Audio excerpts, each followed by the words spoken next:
श्रीरामचरितवर्णनम् गीर्वाणैरर्थ्यमानो दशमुखनिधनं कोसले स्पृश्य शृङ्गे पुत्र्यामिष्टिमिष्ट्वा ददुषि दशरथक क्ष्माभृते पायसाग्र्यम् तद्भुक्त्या तत्पुरन्ध्रीष्वपि तिसृषु समं जातगर्भासु जातो रामस्त्वं लक्ष्मणेन स्वयमथ भरतेनापि शत्रुघ्ननाम्ना कोदण्डी कौशिकस्य क्रतुवरमवितुं लक्ष्मणेनानुयातो यातो भूस्तातवाचा मुनिकथितमनु द्वन्द्वशान्ताध्वकेदः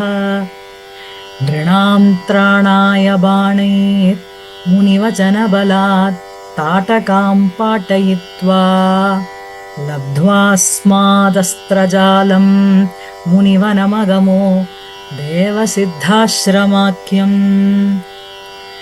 मारीचं द्रावयित्वा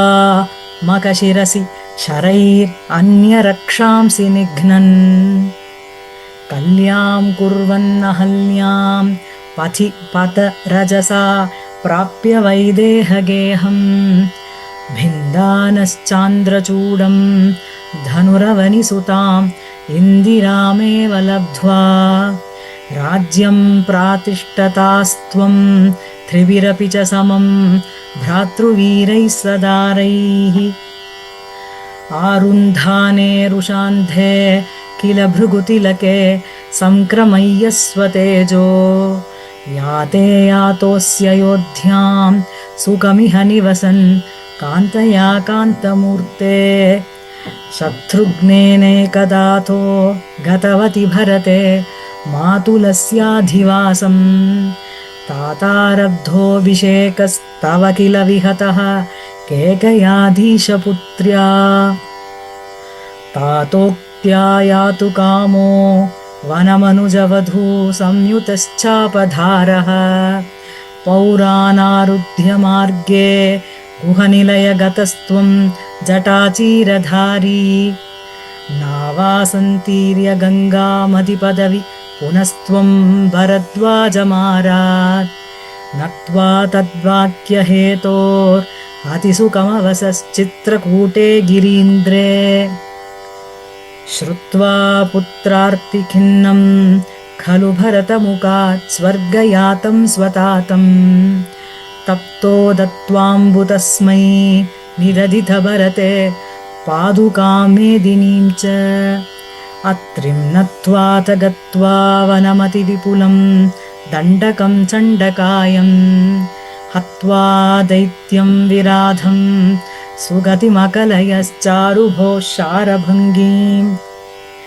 नत्वागस्त्यं समस्ताशरनिकरसपत्राकृतिं तापसेभ्यः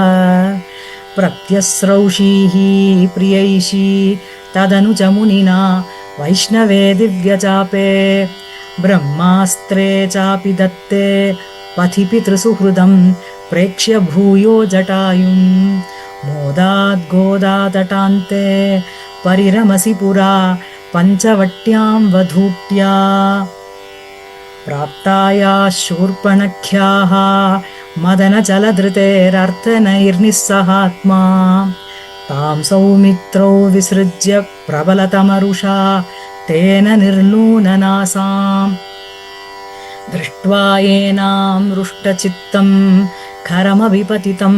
दूषणं च त्रिमूर्धं व्याहिंसीराशरानपि अयुतसमधिकान् तत्क्षणात् अक्षतोष्मा सोदर्या प्रोक्तवार्ता विवशदशमुखादिष्टमारीचमाया सारङ्गं सारसाक्ष्याः स्पृहितमनुगतः प्रावधीर्बाणघातं तन्मायाक्रन्दनिर्व्यापितभवधनुजां रावणस्तं तामहर्षीत् तेनार्तोऽपि त्वमन्तः किमपि मुदमधास्तद्वधोपायलाभात् भूयस्तन्वीं विचिन्वन् आहृतदशमुखस्त्वद्वधूं मद्वदेन इत्युक्त्वा याते जटायो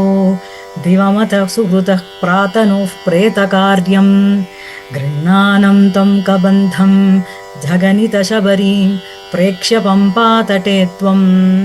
सम्प्राप्तो वातसूनुं वृषमुदितमनाः पाहि वातालयेश।